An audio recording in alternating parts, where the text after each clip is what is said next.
As the title has indicated, I have read The Count of Monte Cristo in full so that you don't have to. This was a sacrifice, so you're fucking welcome. If you're here for a school report, this honestly goes out to you. This goes out to everybody who feels like they needed this book to be a part of the culture. I don't know if somebody was making fun of you for not reading The Count of Monte Cristo. This is the video for you, but this is especially the video for people who, for whatever reason, have been fucking assigned this book and don't want to read it. This is for you. I'm not saying that this is quotable. I'm just saying it'll get you through class. Okay. The Count of Monte Cristo, for everyone who doesn't know, is a novel by Alexandre Dumas. And it is a French novel set in the time around and during and after the Napoleon Bonaparte was a thing. It becomes relevant in the beginning of the book that you know this. The book is, at least my copy of the book, 1,500 pages long. I don't fucking know why. Initially, it was published in installments, I believe in a newspaper, so chapter 1 was a certain installment and shit like that. And there's like 120 chapters, so like Lord have fucking mercy for that. Lord have mercy. The book's main character, the Count of Monte Cristo, his Christian name is Edmond Dantes. And Edmond Dantes, at the beginning of this book, is a hardworking, lower middle class sailor. He comes home from port, and the captain of the ship that he's working on recently died. And he, took charge and was working really hard and was helping things out, getting them back to port. He's a very jolly man. He's a very kind man. This is brought up immediately. He has a father who's pretty infirm. He doesn't work and kind of depends on Dantes for money. And he has his fiancée, Mercedes, who is wonderful and kind. And everything seems to be going up Dantes in chapter 1. And what we discover in chapter 1 is that there's a whole bunch of people who fucking are pissed that things are going right for Edmond Dantes. There's the first mate of the ship that he worked on who feels like he should be captain, but they're recommending Dantes because of all the good things that he did and how much people fucking love him. And there's this guy who really wants to marry Mercedes, but Mercedes is like, the only man I will ever marry is Edmond Dantes.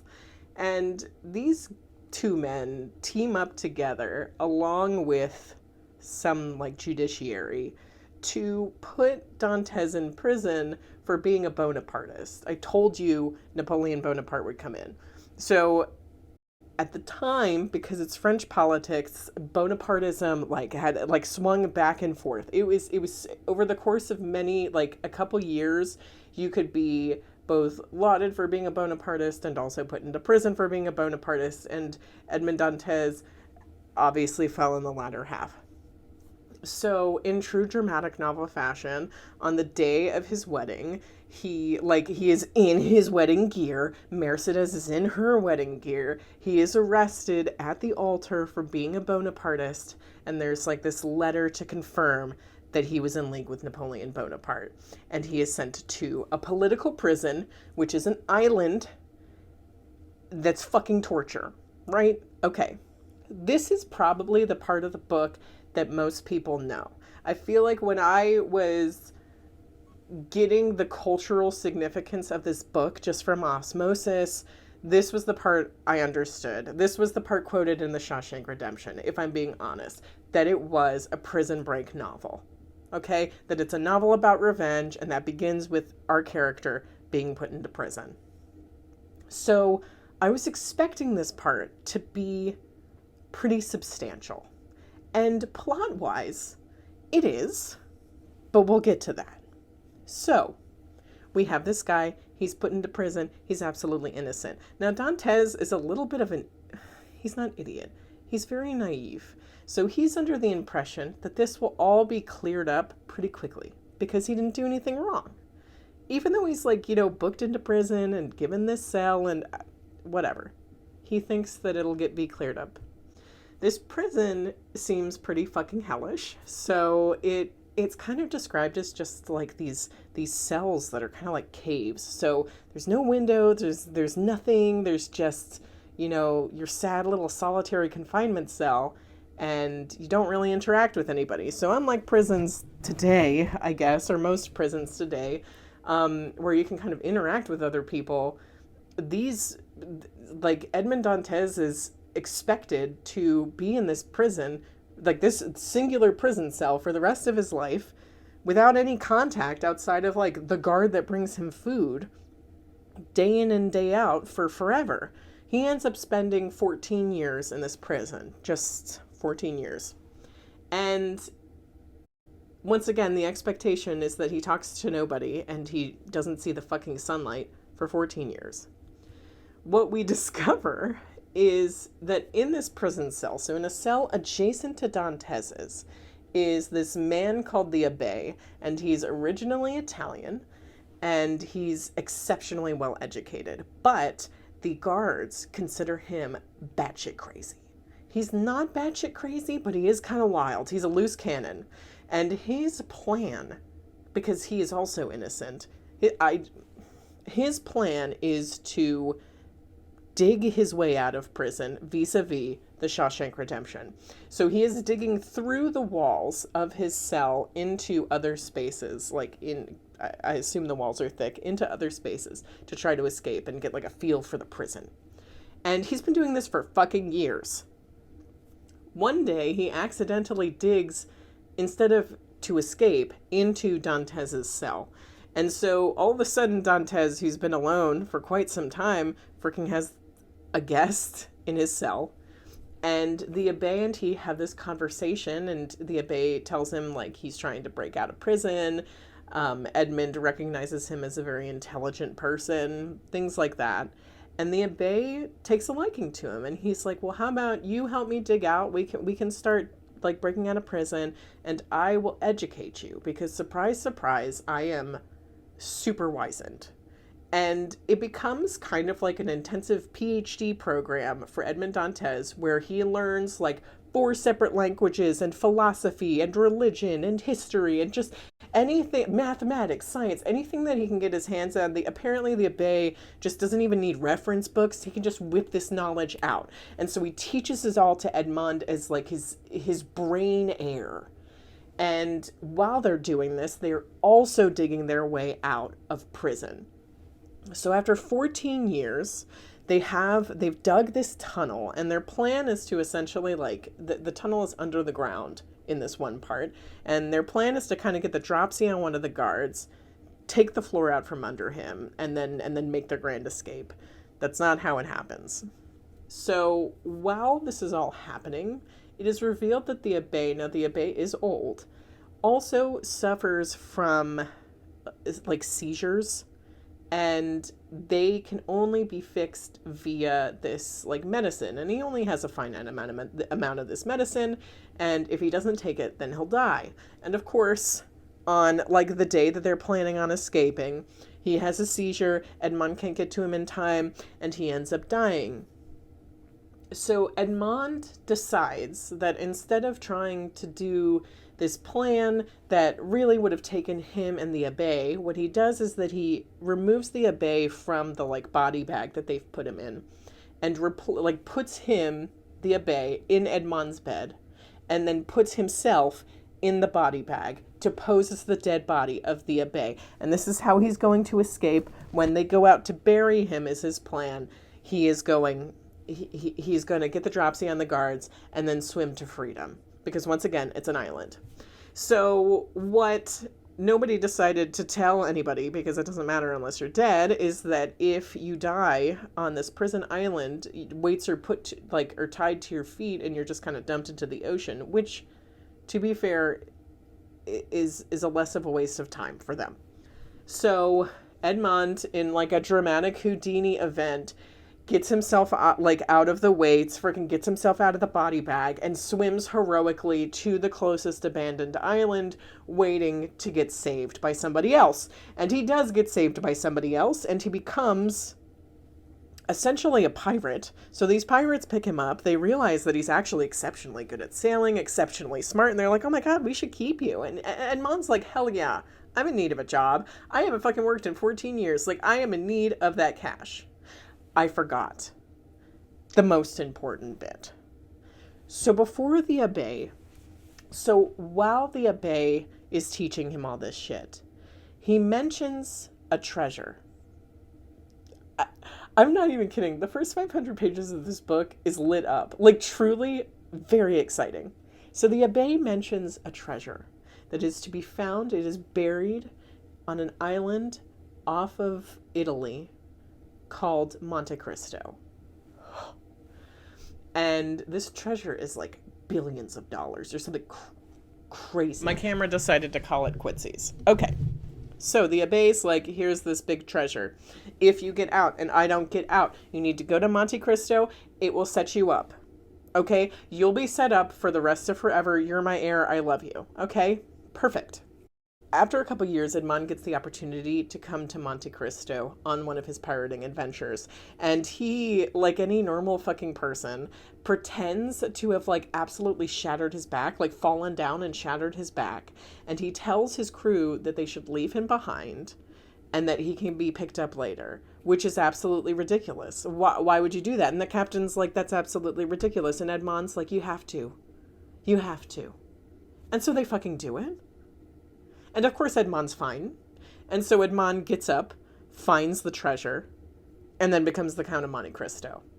And that's kind of what I saw as like the end of that kind of saga, that 500-page chunk. So now we're moving into the next two 500-page chunks. And in the beginning of the next 500-page chunk, we have what I like to consider the part in the book where Edmond proves that he is having an emo meltdown and also that he's a drama kid. So during the years when he was a pirate, he discovers that his father died, which makes sense because he was in prison for 14 years. And he also discovers that Mercedes, in order to save her life, essentially, marries the man who wanted to marry her. So what he discovers essentially is that the people who put him in prison have greatly profited from putting him in prison, almost directly. And he's obviously fucking pissed about it. And he's also pissed because he had been holding out hope that Mercedes would be waiting for him, which I think is a little bit stupid of him, considering the fact that Mercedes is a woman who is now deeply associated with somebody in political prison. Like, she doesn't have a lot of money, she doesn't have a lot of resources, and now she doesn't even have a fiance. So she's sitting there, the ex-fiance of a political prisoner, and she's trying to figure out how to fucking live. Like, some of these characters weren't getting, like, you know, weren't in prison and being, you know, had shelter and food kind of given to them. Like, not saying that being in prison for 14 years is a good thing, but I'm also saying that later on in the book, Edmond kind of like hates on Mercedes for her choices, and I think that's fucking bullshit. Because that lady was doing the fucking best that she could, given the circumstances, okay? So Mercedes is married, and now she's like a countess and living in high society in Paris, which, you know what? Fucking good for her, okay? Good for her. The 14 years freaking that passed look really good on one person and one person only, and that's fucking Mercedes. I'm sorry. I'm pro Mercedes up in here. So he goes off on this like drama kid emo panic where he, like, every chapter he's dressed up as a completely different person, different accent, different everything. Okay? It's hysterical. It's really funny because you can definitely tell when you're reading, like, which character is Edmond. Like, they're like, oh, who's this swarthy, really intelligent man? Oh. And it's like, it's always Edmond. Like, of course. It's hysterical. And so Edmond's getting, like, reconnaissance this way, you know what I mean? And he has connections with the mob, and he has connections, of course, with pirates, and he's doing his thing, and he's exceptionally rich. And I'm kind of skipping over things now, because this is the part of the book that gets kind of boring and gets kind of confusing. So there's, like, a solid, like, 500 pages in this book that I think could have been pared way the fuck down. essentially you get like multiple generations of characters who all originally stemmed from like one of the three people who fucked Edmond over. But because this is like that guy's like freaking granddaughter, it gets really fucking muddled. Like it does. It gets muddled. I had to look up halfway through a freaking like family tree, like a connected tree of how these people all relate to Edmond Dantes, because honest to God, for like a solid like 300 pages, like I was just confused. Like I couldn't even remember what Mercedes's like last name was anymore. Like it was getting all kinds of whack.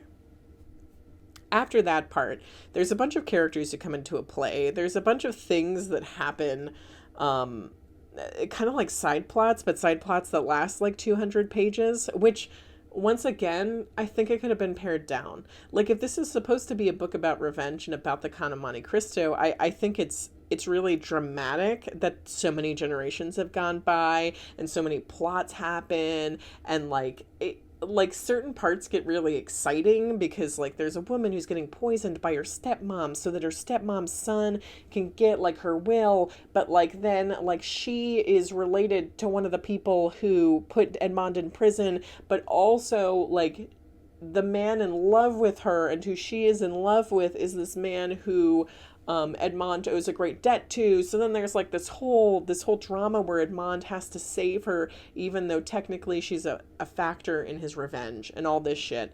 So one of the most dramatic parts are when he meets Mercedes as the Count of Monte Cristo. So he's really given up the Edmond Dantes moniker at this point, and he meets Mercedes, and it is so palpable. Like you're like, because he's fucking, she is the reason why he got out of prison. You know what I mean? Like he wanted to get out for her. He was thinking about her, you know? And he meets her, and it's revealed later on, but I think it's pretty clear when you're reading it in the first moment too, that Mercedes recognizes him like on sight, like knows who he is right away. And I think that that's so fucking devastating because you have you have like 5 chapters beforehand where all these people who've interacted with Edmond like don't fucking know, like do not remember who he is. It's been 14 years. He's a completely different person. He is like literally like this crazy past. And Mercedes immediately like hears his voice, knows it's him. Fucking so chills. And at one point, because Mercedes is the wife of one of the people who betrayed the Count of Monte Cristo, their son, Mercedes' son, is of course supposed to be a part of Edmond Dantes's revenge. And so at one point, and this is once again skipping like 500 pages, at one point Mercedes comes to Edmond Dantes's house, and she says, and she speaks to him, and she's like, "Do not kill my son, Edmond." And this is like the first time that anyone has called him Edmond in like literally 800 pages. So he has like a palpable reaction. It is like, I like audibly gasped while I was listening to this audiobook. And she's like, "Do not kill my son." And so he doesn't, out of weakness for his lingering affections for Mercedes. And that's kind of that revenge plot. The point is, at the end of the story, he gets the revenge that he deserves, and it is most particularly satisfying. One of my biggest complaints about this book, however, is the end. But I have to kind of go back. I have to go back 800 pages. So while Edmond Dantes is being the Count of Monte Cristo in Paris and kind of like putting all his chess pieces into play for his ultimate revenge, it is revealed that he has picked up some slaves from, I believe, Turkey. So he has 2 slaves. No one else in the book has slaves. It's just him, which I think is majorly fucked up. And everyone considers this like a cool, like eccentric, like foreign way of spending money. And it's like, And one of the slaves that he has was, I believe, like the daughter of like a fallen sultan. Kind of weird. And her name is Haide. And Haide is in love with the Count of Monte Cristo. Now, she's perceived as younger than he is. Obviously, she's literally enslaved by him. Like, he purchased her, and she's in love with him. And at one point in the book, toward the end, I got this horrible lingering feeling that perhaps Edmond Dantes was not going to end up with Mercedes, as the whole rest of the book seemed to be leading me, but instead would end up with Aide, which is majorly messed up. I understand that this is a book within a historical context. I get that. I think it's messed up in this sense. I no matter what historical context, I think that marrying your slave is fucked up. I also think that, considering that he is the only member of this book to own slaves, it is especially fucked up.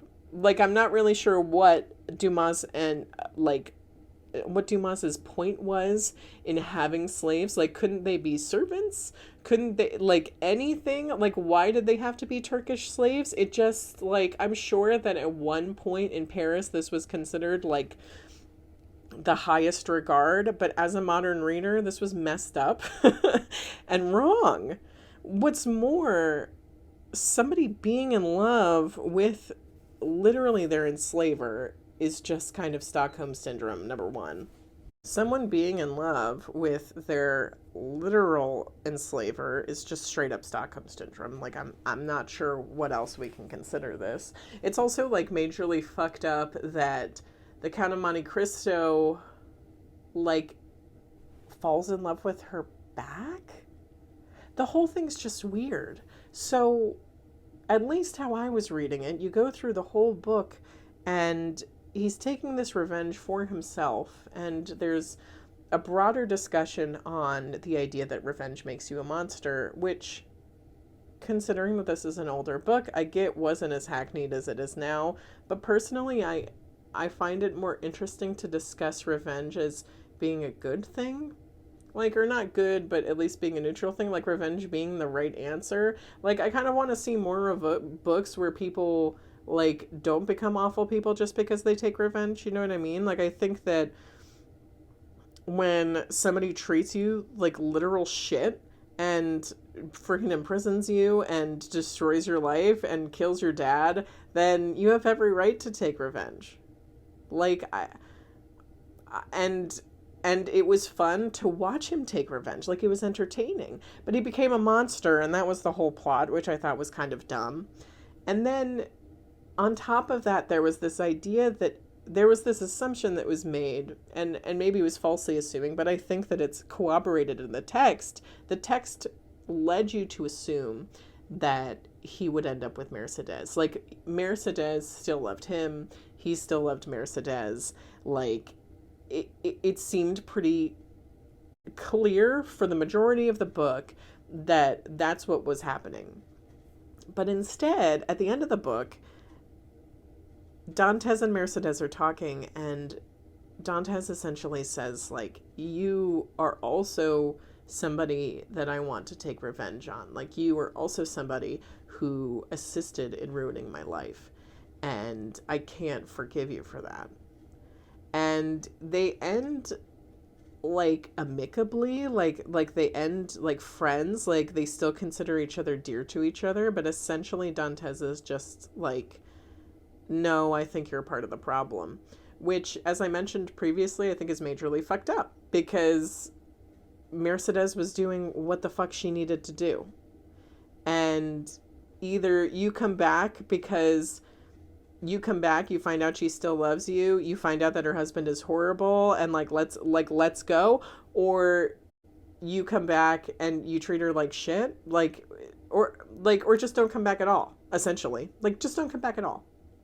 Because The man who freaking destroyed your life is the man that she ended up marrying. Like, can you imagine the trauma of that? The fact that she probably was well aware that he was a facet in freaking Dantes's, like, arrest. Like, how she must have felt horrible knowing that one of the reasons why Dantes was literally sent to prison at all was because somebody wanted to marry her vaguely. Like, are you kidding me? Like, and somehow she is a part of the problem just because she married somebody. Like, no, I'm over it. I was like, absolutely not. Like, what is this conversation? And at the end of the conversation, freaking the Count of Monte Cristo was like, fine. The Count of Monte Cristo had like this weird fucking epiphany where he realized that he was in love with Aide, which once again is fucked up. So that's how the fucking book ends. He takes revenge. It's really dramatic and beautiful. And he runs away with Aide, his, I guess, former slave, child, person, Stockholm Syndrome victim. So really what I have learned from this book, and what I hope you have learned from this book, is that if you intend to read it, only read the first bit. Like, as soon as he gets out of prison and becomes the Count of Monte Cristo, just end there. Because honestly, what you're going to get is a slog for 500 pages and then a pretty dramatic ending, which would be more dramatic if, like, you could actually keep track of the characters. And on top of that, you're going to realize that, like, the Count of Monte Cristo is a fucking dick. Like, it was honestly, like, sad, and not even in a way that I think that the book meant it to be sad. It was honestly sad to watch somebody as naive and sweet as Edmond Dantes turn into the Count of Monte Cristo. Like, in a way, I think that Dumas wanted us to feel his transition, his revenge transition, and understand that revenge was eating him alive. But I also, once again, I thought that that was hackneyed, but I also feel like there was this unfortunate part where he thought, like, Dumas thought that he was giving Dantes a happy ending by having him end up with Aide. Like, you can, like, recreate your life after some sort of tragedy, which I would have liked had the solution not been this fucked up shit. Like, at this point, while I wanted him to end up with Mercedes, I would have been perfectly fine if he just ended up with some rando, as long as it wasn't a fucking, like, a woman that he had enslaved. Like, are you kidding me? It just, the racism of the time period and the sexism of the time period really shone through, because quite frankly, like Mercedes became like a bondwoman in the sense of, like, on paper, she's, like, exceptionally cool and well qualified, and then somehow, like, isn't permitted to be awesome, like, in actuality, in action. And I just, as somebody who's reading it under one assumption, and then to find out at the end that that wasn't the correct assumption, like, that wasn't going to happen, I was over it. I was over it. Would I recommend this book? Not particularly. It's a 54-hour long audiobook, so it took me like 13 days to read it, and as I said, a bunch of it is a slog. So no, not really. This is why I made this video, so that you don't have to waste your 13 days. You can do something else with your life and read a different book that's probably, at least, hopefully, less fucking messed up than this one. So have a good night.